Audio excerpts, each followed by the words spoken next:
Halo sahabat-sahabat dan pecinta serial India Yehteri Galian dimanapun Anda berada. Semoga sehat selalu dan tetap semangat melakukan aktivitasnya. Sebelum lanjut ke ceritanya, mari dukung channel kita ini yang akan menceritakan film Yehteri Galian hingga tamat, yaitu dengan cara like dan subscribe. Terima kasih. Oke guys, kita lanjut ke cerita dari video sebelumnya ya. Di sini terlihat Asmita abal-abal bersama Santanu dan Krisi guys. Mereka masih dalam kamarnya Krisi. Nah, jadi di sini si Krisi itu minta agar rambutnya diminyakin guys ya, karena itu adalah rutinitas Asmita seperti biasanya sebelum Krisi pergi tidur ya guys.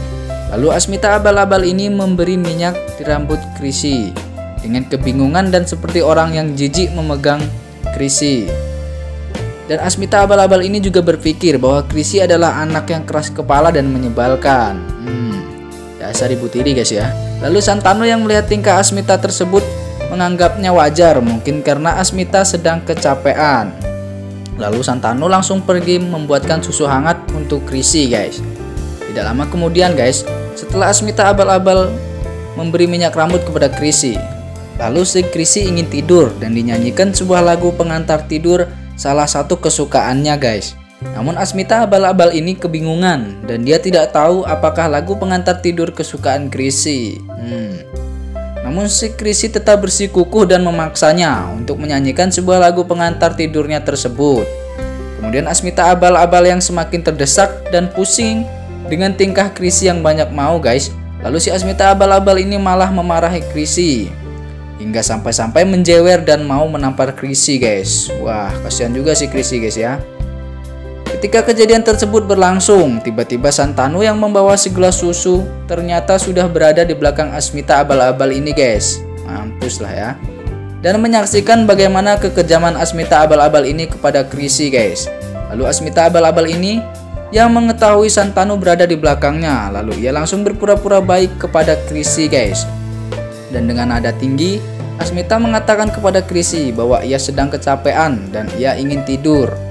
Minumlah susumu lalu pergi tidur Krisi, katanya Asmita guys ya, sambil dia pergi meninggalkan Santanu dan Krisi yang di dalam kamar. Lalu Santanu mendatangi Krisi dan memberikan susu hangatnya, lalu mengatakan bahwa tidak apa-apa, malam ini tidak dinyanyikan sebuah lagu pengantar tidur oleh ibumu. Ayah akan menemani tidurmu, kata Santanu guys ya. Dan Santanu berpikir, mengapa Asmita begitu kejam kepada Krisi? Padahal sebelumnya tidak pernah begitu. Aku harus mencari tahu apa sebenarnya yang telah terjadi, kata Santanu guys. Kemudian di sisi lain guys, setelah si Asmita abal-abal ini pergi dari kamar Krisi, lalu ia menuju ke kamarnya Sekawat guys. Dan si Asmita abal-abal ini berkata kepada Sekawat bahwa dirinya dapat menjadi Asmita yang baik untuk Sekawat, namun dirinya tidak dapat menjadi ibu yang baik untuk anak-anak, terutama Krisi. Krisi banyak tingkah dan banyak mau yang membuat aku pusing dan ingin menamparnya, katanya Asmita abal-abal ini guys ya. Mendengar perkataan tersebut, Sekawat langsung emosi guys dan menjambak lalu mencekik Asmita abal-abal ini. Alhamdulillah guys, rasain tuh ya balasan karena udah menjewer dan mau menampar Krisi ini. Lalu Sekawat berkata bahwa Asmita harus dapat menjadi ibu yang baik dan berperilaku baik juga untuk Krisi. Dan jangan sampai karena perilakunya itu dapat membongkar semua kejahatan Sekawat. Dan Sekawat mengancam akan membunuh Asmita abal-abal ini guys. Gimana nih menurut kalian guys? Setuju nggak Asmita abal-abal ini dibunuh ya? Kemudian guys, terlihat Asmita yang asli ya, yang sedang terikat di kursi. Dan Asmita ini baru siuman dari pingsan guys. Asmita asli ini berpikir bahwa ia harus dapat melepaskan diri dan memberitahu semua orang, terutama San dan Krisi, bahwa yang sekarang yang bebas dan berpura-pura menjadi Asmita adalah Devika. Wow. Kemudian Asmita mencoba menjatuhkan diri dan melepaskan ikatan dari kursi tersebut guys. Setelah berjuang sekuat tenaga, akhirnya alhamdulillah Asmita dapat lepas dari ikatan tersebut guys ya. Dan dia langsung berdiri kembali dan meninggalkan ruangan tersebut dengan mengendap-endap guys, kayak pencuri gitu ya. Kemudian guys, ketika Asmita telah sampai di dalam ruang tamu yang dalam keadaan gelap, lampunya mati guys. Asmita berjalan perlahan, namun tiba-tiba kaki Asmita menginjak sebuah benda tajam guys, dan mengeluarkan darah yang begitu banyak. Mungkin sejenis paku guys ya benda tajam ini. Kemudian seketika itu juga lampu ruang tamu tersebut menyala sehingga membuat Asmita kaget dan tegang guys. Ternyata di lantai 2 itu sudah ada Mr. Sekawat yang keluar dari kamar dan melihat seperti ada yang mencurigakan ya.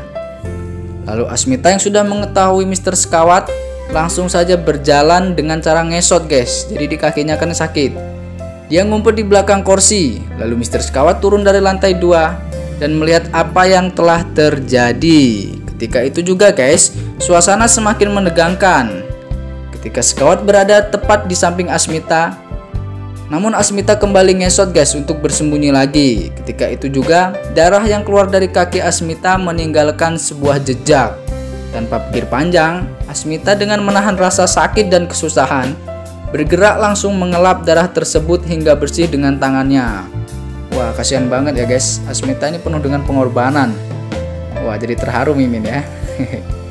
Kemudian Asmita kembali pergi menjauhi Mr. Sekawat dengan cara ngesot guys. Dan dia ingin menuju ke kamarnya Santanu. Ketika Asmita sudah sampai di depan kamar Santanu, dan Asmita dengan sekuat tenaga langsung mengetuk pintu kamarnya Santanu dan berharap agar segera bertemu dengan Santanu guys. Namun tanpa pikir panjang, Santanu yang mendengar ketukan pintu tersebut langsung saja membuka dengan cepat. Namun ketika dibuka pintu tersebut ternyata tidak ada orang guys. Wah, ternyata ya, Asmita ini sudah ketangkep dan dibekap oleh Mr. Sekawat. Kasihan banget sih Asmita guys ya, mau ketemu dengan San saja butuh perjuangan banget ya. Lalu Santanu yang melihat bekas darah kaki Asmita guys, kemudian mengikuti jejak kaki yang berupa bercak darah tersebut. Jadi di balik tempat berhenti jejak itu ada Asmita yang sedang dibekap oleh Sekawat guys ya. Tapi Santanu kan belum tahu. Namun ketika Santanu mendekati di mana titik darah tersebut berhenti, tiba-tiba ada Asmita abal-abal ini guys, yaitu Devika yang langsung berpura-pura bahwa dirinya yang sedang dalam keadaan kakinya tertusuk benda tajam dan kakinya juga berlumuran darah. Acting ini guys ya. Waduh, gagal deh si Santanu bertemu dengan Asmita guys ya. Aduh, jadi greget nih Mimin. Nah, bagaimana keseruan kelanjutan ceritanya? Mari kita saksikan di video selanjutnya. Terima kasih.